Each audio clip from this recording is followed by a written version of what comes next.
ada sebuah kerajaan di Pulau Jawa. Kerajaan tersebut biasa dikenal dengan nama Pasir Batang. Kerajaan tersebut dipimpin oleh raja yang bernama Prabu Tapa Agung.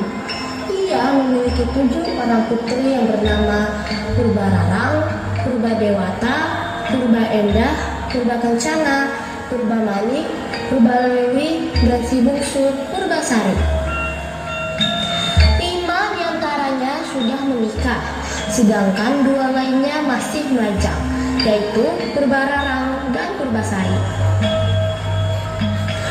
Pada suatu hari, Prabu Tapa Agung menuju Purbasari untuk memegang tahta selanjutnya. Dikarenakan usia Prabu Tapa Agung yang sudah tidak lagi kuat untuk mengurus kerajaan sendiri. Menurut Prabu Tapa Agung, Purbasari adalah seorang pemimpin yang bijaksana, suka membantu, dan jujur. Sifatnya ini berbanding balik dengan kakak sulungnya, Purbararang. Purbararang adalah seorang yang kejam, kasar, sombong, dan iri hati. Aku sudah tua, saatnya aku turun tahta.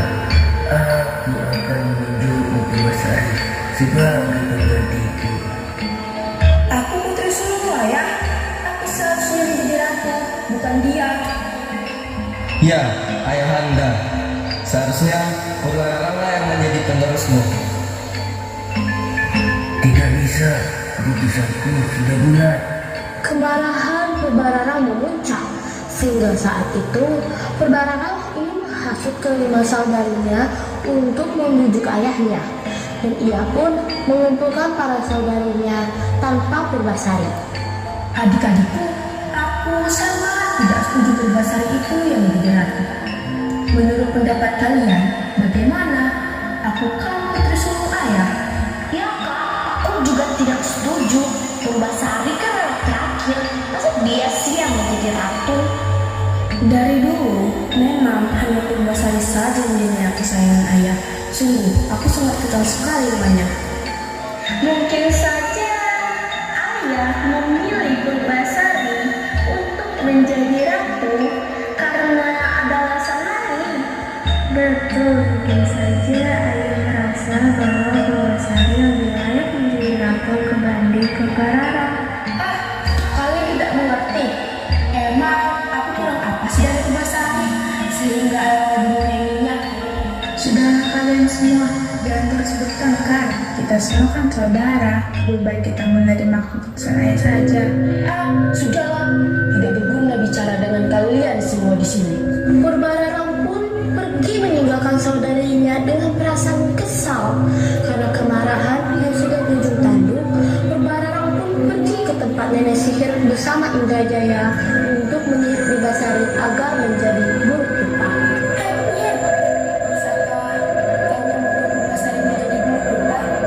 Bisa Tuan Putri, tapi apa imbalannya untukku? Aku akan memberi emas yang banyak ini. Yang penting kau bisa mengubah Purbasari menjadi buruk rupa. Bisa Tuan Putri. Nenek sihir pun segera membaca mantra. Keesokan paginya, Purbasari menjadi jelek. Juga di sekujur tubuhnya ada bintik-bintik hitam yang berisi nanah.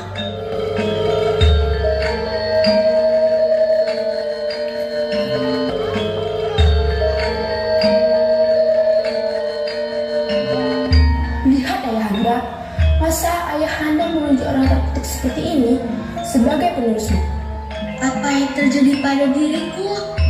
Orang yang terkutuk seperti ini tidak pantas menjadi ratu. Betul putriku, pengawal, cepat usir Purbasari dari kerajaanku. Ayah, jangan mengusir aku. Aku tidak tahu apa yang terjadi padaku. Tuan, apakah tidak sebaiknya kita membiarkan Purbasari untuk tetap tinggal di istana? Tidak bisa, gadis terkutuk itu harus pergi dari sini. Betul ayah, aku setuju padanya. Dia tidak bisa dibiarkan di sini. Dirimu tak usah ikut campur wahai penasehat. Saranmu sangat tidak berguna di sini. Baiklah, maafkan aku Tuan Putri. Berhenti menangis putriku. Pengawal, cepat seret dia. Baik tuanku, akan saya laksanakan. Kemudian diusirlah Purbasari dari istana. Pengawal membawa Purbasari ke hutan.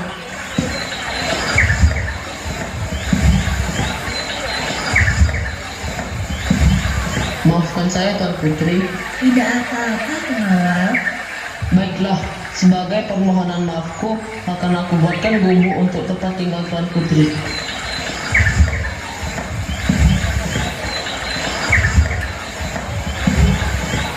Purbasari pun tinggal sendirian di hutan. Sementara itu, di Kayangan terdapat seorang ratu yang memiliki putra yang akan dijodohkan dengan seorang putri dari Kayangan juga. Tetapi, pangeran tersebut menolaknya dan ingin mencari jodohnya sendiri. Wahai anakku Gurminda, aku sudah mempersiapkan seorang putri yang cantik untuk kau nikahkan.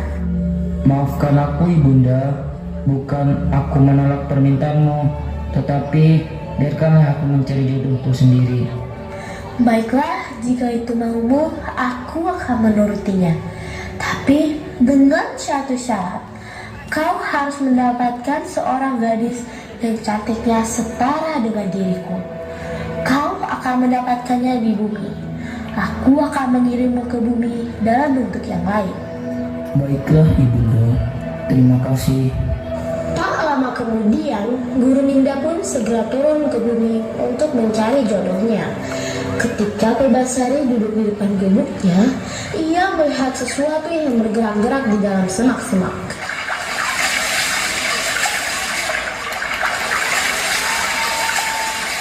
Siapa kamu? Jangan takut Tuan Putri, nama saya Lutung Kasari. Saya hanya ingin berteman dengan Tuan Putri.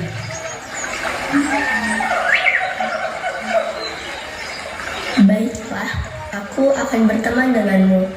Akhirnya, Purbasari dan Lutung Kasarung berteman. Lutung Kasarung sangat perhatian dengan Purbasari dengan cara membawa bunga-bunga yang indah. Pada suatu malam bulan purnama, Lutung Kasarung ke tempat yang sepi, lalu bersemedi. Lutung, apa yang sedang kamu lakukan? Lutung tidak menjawab pertanyaan yang dilampirkan Purbasari. Lutung hanya diam dan melanjutkan persemediannya untuk meminta kesembuhan Purbasari. Baiklah, jika kau tak ingin menjawabku, aku akan pergi ke gubukku saja. Wahai ibundaku, Sunan Ambu, berilah hamba petunjuk untuk menemukan penyakit Purbasari. Sesungguhnya dialah gadis yang kupilih untuk menjadi istriku kelak. Baiklah anakku, ini ramuan penyembuh untuknya. Terima kasih ibunda. Setelah keesokan harinya, Lutung pun memberi ramuan air hasil dari persemediannya untuk Purbasari. Tuan Putri, kemarilah. Mendengar suara Lutung yang memanggil, Purbasari bergegas pergi keluar untuk menemui Lutung. Ada apa, Lutung? Minumlah ini Tuan Putri. Ratu menemukan racikan ramuan untuk menyembuhkan penyakitmu. Benarkah, Lutung? Kau menemukan ramuan yang dapat menyembuhkan kutukanku? Iya Tuan Putri, aku menemukan ramuannya. Minumlah air ini. Baiklah, aku akan meminum ramuan ini. Terima kasih, Lutung. Purbasari pun duduk bersama Lutung di dekat perbatuan, sembari meminum ramuan dari Lutung. Lutung, bintik di badanku belum hilang. Apakah ramuanmu tak bereaksi? Ramuannya tidak langsung bekerja Tuan Putri. Itu memerlukan waktu. Keesokan hari setelah Purbasari meminum ramuan tersebut, bintik-bintik di badan Purbasari pun sudah lekas sembuh.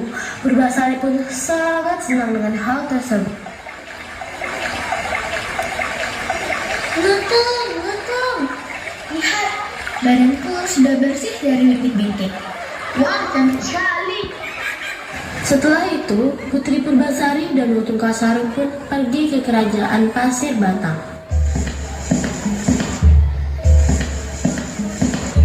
Itu sepertinya Putri Purbasari. Putri Purbasari telah kembali.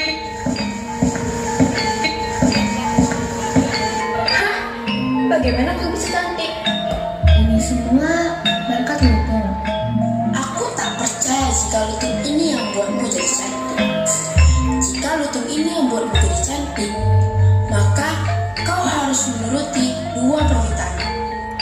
Purbasari sangat kebingungan karena seperti yang kita ketahui bahwa rambut Purbararanglah yang lebih panjang dari Purbasari. Jangan khawatir Tuan Putri, aku bisa membuat rambutmu menjadi lebih panjang dari Purbararang. Lutung Kasarung pun meminta kepada Sunan Ambu untuk membuat rambut Purbasari jauh lebih panjang. Wahai ibundaku, tolong aku untuk membuat rambut Purbasari lebih panjang dari Purbararang. Baiklah anakku, tapi mengapa kau ingin sekali membantu gadis itu? Purbasari merupakan gadis yang sangat baik ibunda, aku menyukainya. Lutung Kasarung pun langsung pergi meninggalkan ibundanya setelah percakapan tersebut.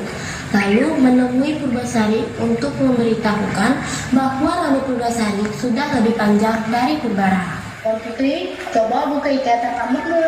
Sekarang rambutmu jauh lebih panjang kan dari Purbararang? Wah, iya Lutung. Rambutku jauh lebih panjang dari sebelumnya. Ayo kita temui Purbararang. Mereka pun pergi ke kerajaan untuk menemui dan menuruti satu tantangan dari Purbararang. Wahai kakakku, aku akan mengikuti tantanganmu itu, yakni untuk mengukur panjang rambut kita. Purbasari dan Purbararang membuka kuncian rambut mereka. Ternyata rambut Purbasari lah yang lebih panjang. Aku akui untuk yang pertama ini kau lehermu. Tapi aku yakin untuk yang terakhir ini akulah yang menang. Memangnya untuk kompetisi selanjutnya itu apa?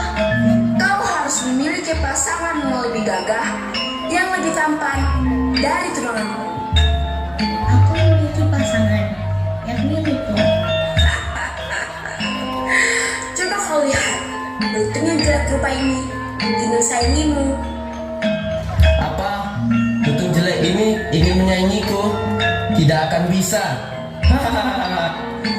Saat Lutung dicaci maki oleh Purbararang dan Indrajaya, tiba-tiba Lutung Kasarung berubah menjadi Guru Minda, seorang pangeran dari kayangan yang sangat tampan rupawan.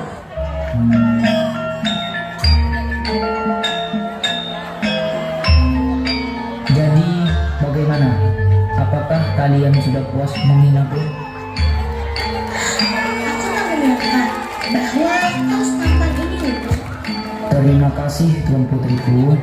Kau sudah mau menerima segala kekuranganku selama ini. Sama-sama Guru Minda.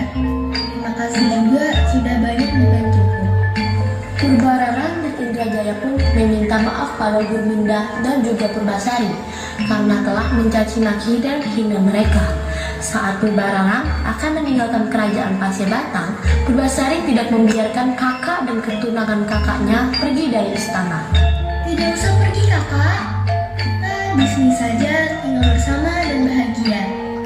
Benar apa yang dikatakan Purbasari. Lebih baik kakak dan Indrajaya di sini bersama-sama dengan kami dan menjalin hubungan persaudaraan lagi.